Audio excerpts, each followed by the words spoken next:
Good morning YouTubians, it's Comet's Ghost. It's Monday, it's a Blu-ray release day here in the UK. There's quite a few titles out today, 4 I'm after. It's been a not very good weekend for me. My cat was put to sleep sadly on Sunday afternoon. She was 17 years old, she had heart failure which caused brain damage, so she had to be euthanized.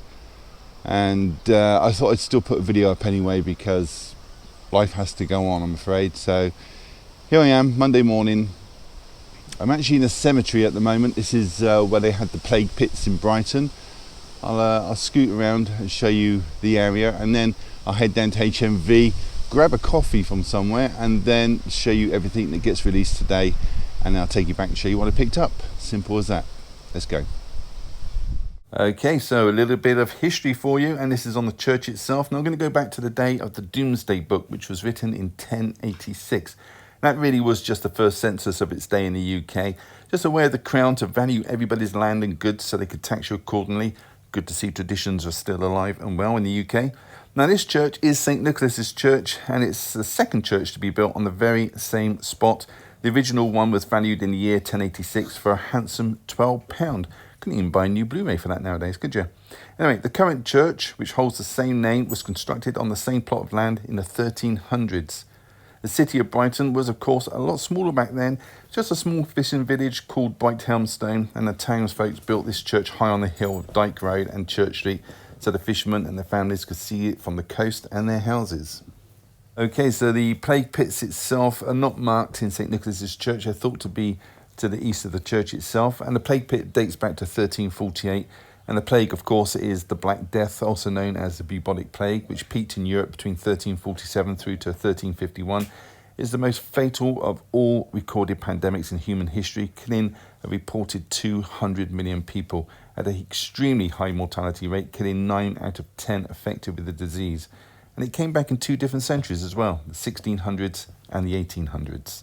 So we've just gone through that listed archway from 1840, which was designed by Eamon Henry Wiles. This is St. Nicholas's Rest Garden.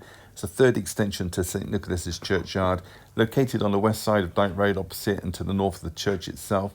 Now, burials were stopped in 1853, so the churchyard was only used for a short amount of time. So along the north wall, you can see there are 14 large burial vaults. These were also designed by Eamon Henry Wiles. But Eamon Henry Wiles actually proposed a long row of 23 burial vaults on the northern edge, an entrance gatehouse in the form of a small fortified castle, and, oddly enough, a burial pyramid with rooms for several thousand coffins. In the end, they went for 14 vaults.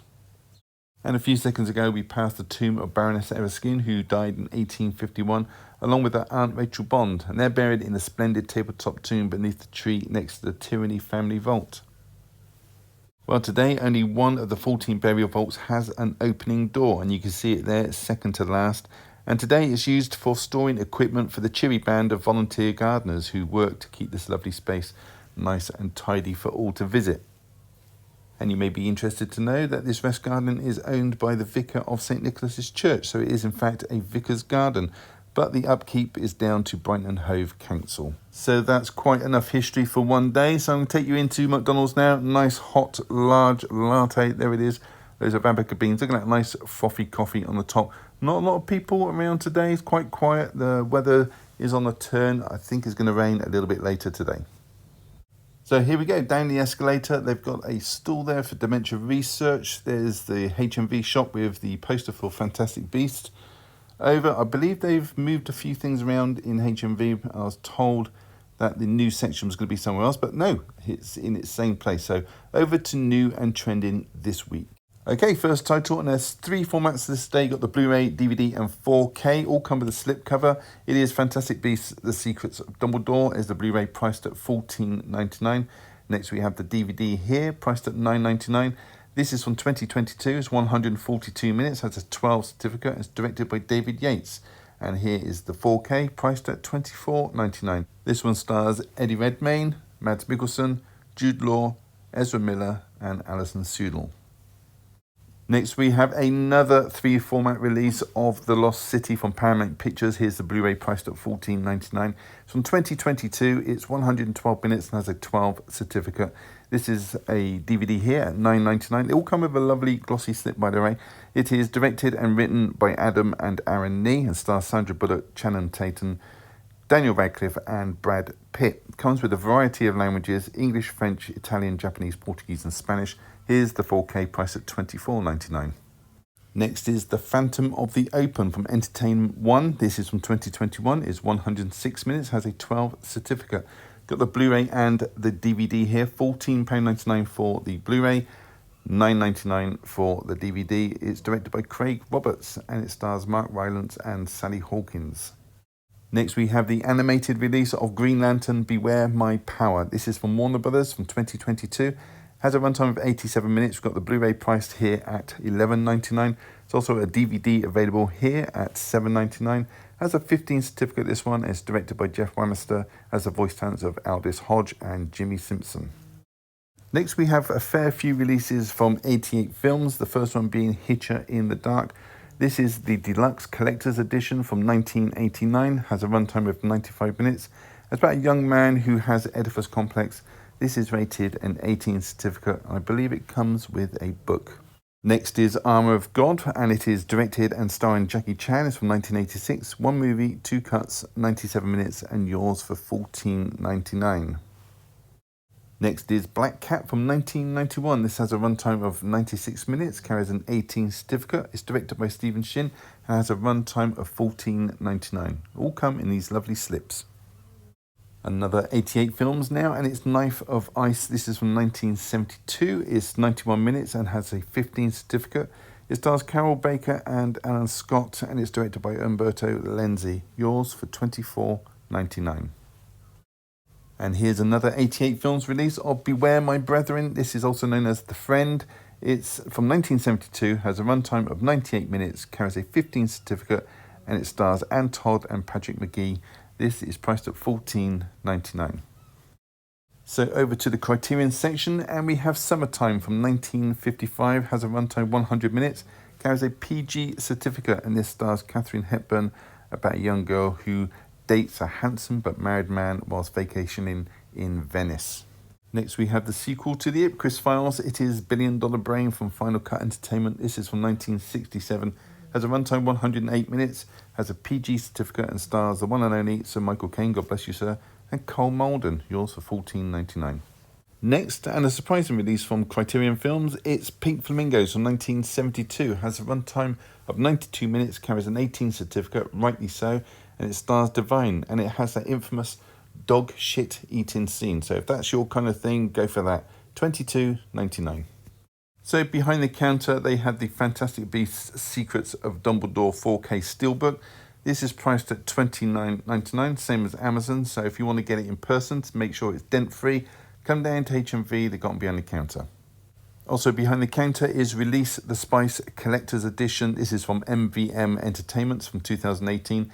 This is one season, 300 minutes. I believe it comes with a book, probably other things as well, and it's priced at $49.99. Apparently it is limited edition. Also behind the counter is this massive edition of The Witch. This is a 4K Digipack limited edition. Comes with a Blu-ray as well from Second Sight. The film's from 2015. Runtime of 92 minutes. Has a 15 certificate. This thing is priced at $42.99 and it really is a big set. So I quickly popped into Minnesota, which I was in last week, showed you the Tom and Jerry figures. And they got this new one in of Tom hugging Jerry. Maybe he's just about to eat him, I don't know. They're sort of perched on top of this tin of, I don't know, tuna or cat food. Really cute. I like that one. They also had a few Disney items come in, and they got these key rings. There's Snow White there. I know, Ray, you would be interested in that. Little Snow White on the key ring. Very nice indeed. They've also got some other sets as well. You've got these other princesses. I don't know if these are key rings or not. They look like it because they've got the chain on the top. They've also got these female evil villainesses that are very collectible. You've got the Cruella de Vil, Maleficent, the Mad Queen, the Evil Witch. Well, you can see.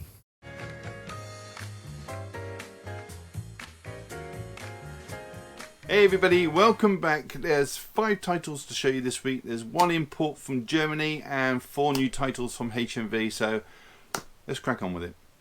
Okay, so on to today's pickups, and the first title is The Phantom of the Open. This is a biopic of Maurice Flintcroft, dubbed the worst professional golfer on record. Now, to be fair to him, he was pretending to be a professional golfer. He wasn't actually professional.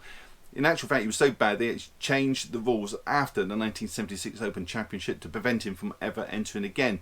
But he wasn't deterred by that. He turned up in disguise under a different name and they always caught him, but he gave it a go. Now, Maurice is played by the Academy Award winner Sir David Mark Rylance. You're going to know him from the BFG. He was the BFG in that. Bridge of Spies and Dunkirk. You've also got the lovely Sally Hawkins in this, playing his wife Jean. Now, she's from the Paddington films, Shape of Water, and more recently the Godzilla franchise. I should point out that actually Sally was in a film called Submarine. She played a character called Jill Tate, and in that her son Oliver Tate was played by Craig Roberts, and he is the director of this film. Small world, isn't it? Now, this is going to be one of those uplifting dramatic sports biopics with comedy elements in a similar vein to Eddie the Eagle or Cool Runnings. So it's going to be one of those really sort of feel-good films. Now, it's got a runtime of 106 minutes, this one. Let's take a look inside. So inside, the front image has been put onto the disc. So that was The Phantom of the Open. So a big release this week is Fantastic Beasts: The Secrets of Dumbledore. It's a fantasy from the director David Yates, very good director, this being his 7th Harry Potter franchise related film. It's based on the screenplay by J.K. Rowling and Steve Kloves. Steve's actually written a screenplay on all the Harry Potter and the Fantastic Beasts films except for Order of the Phoenix, I believe. Now, this film, I'd say, probably most notably stars Mads Mikkelsen in the role of Grindelwald. Warner Brothers asked Johnny Depp to resign as they thought it would have a negative impact on the film if he stayed on. I wonder if they feel that way now. Now, this has got an impressive cast anyway. You've got Eddie Redmayne back as Newt Scamander. You've got Jude Law back as Albus Dumbledore. Dan Folger, he is Jacob Kowalski. Alison Sudol is Queenie Goldstein. Her sister in the film, that is Catherine Waterstone, is Tina Goldstein. But with all that cast, this is the lowest grossing film of the Wizarding World franchise. It still made a $200 million profit, which is a success in anybody's books, I would say. But there's doubts on the cards whether to be another instalment in this franchise. We shall see anyway. Music is from James Newton Howard, whose body of work is so vast. I don't know to explain what films he's been in. No doubt you would have heard some of his music in some film or another. It's got a runtime of 142 minutes, this one. Let's take a look inside. So the slipcover and the cover are exactly the same. There's a pamphlet showing Wizarding World merchandise and a plain blue disc. So that was Fantastic Beasts: The Secrets of Dumbledore. Next title is The Lost City, written and directed by Aaron and Adam Nee. Now, this is an action comedy with a very impressive cast. We're going to start off with Sandra Bullock as Dr. Loretta Sage. She's an author of those romantic adventures, you know, like the old Mills and Boons books back in the day, back in the 70s. I wonder if they're actually still going, Mills and Boons. She's asked to promote her latest novel alongside with the man who appears on the front cover, you know, like a Fabio character, Alan Caprison, played by Channing Tatum. He's a bit buffoon in the film. I like that word, I'm going to use that again, buffoon. Anyway, she's writes of a lost city with a very desirable treasure, and that's where Daniel Radcliffe's character comes into it. He's playing Abigail Fairfax. He's a baddie. He's a man with unlimited wealth, and he kidnaps the pair in hopes that Dr. Sage will lead him to the ancient city and a treasure known as the Crown of Fire. See, all her books are actually based on actual historical events and places. Has a deceased husband was an archaeologist, and he used to provide her with facts and figures for her stories. So there you go. It also stars Brad Pitt as well as a Bear Grylls kind of character called Jack Traynor, and there's also a mid-credit season to watch out for too, so stick to the end of the film. It's got a runtime of 112 minutes. Let's take a look inside.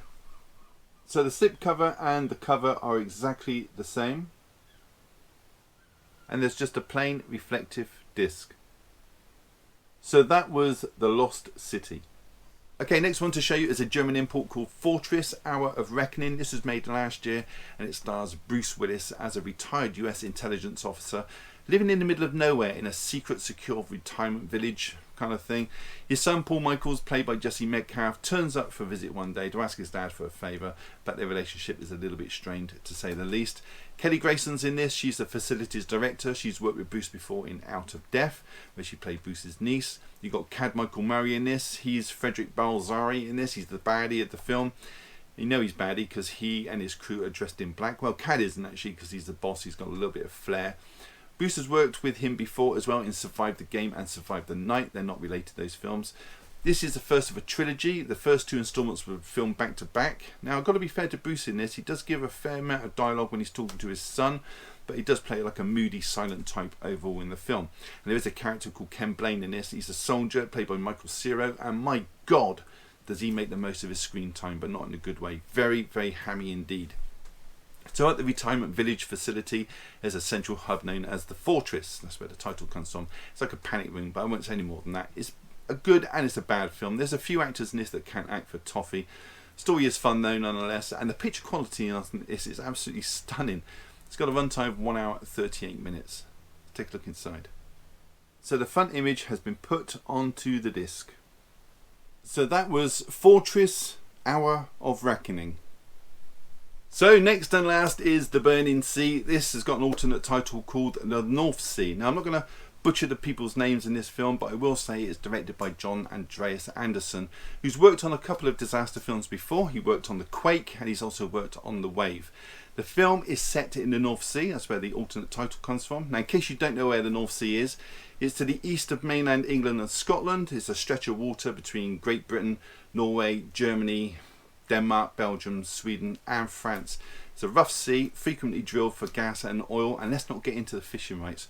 Anyway, in the story, a great reserve of oil is found, and this is back in 1969. Experts say it holds enough oil to last for at least 50 years, so cut to 50 years later, 2019. Oil was still being tapped, and then suddenly an oil rig collapses into the sea off the Norwegian coast. Now, submarines brought in to research for survivors, and they discover it's the start of something much bigger. Now, this is based in kind of reality, although not on actual events, so don't think there's going to be big monsters in this or anything like that. It's more of a natural disaster movie than a creature feature, and it's got a runtime of 1 hour 46 minutes. Let's take a look inside. So the front image has been put onto the disc, and there's an image on the inside of an oil rig on fire. So that was The Burning Sea. So that is it. Have you seen any of those films, or do you plan to pick any of them up, or just want to leave a comment? Then do so down below and I will read every single one of them and get back to you if I have the time. Give the video a thumbs up, really does help the channel, and subscribe if you haven't. It's all free, why wouldn't you? And on that note, all that's left to say is thank you so much for choosing my channel today and watching my video. Take care, and I will see you all in the next one. Bye.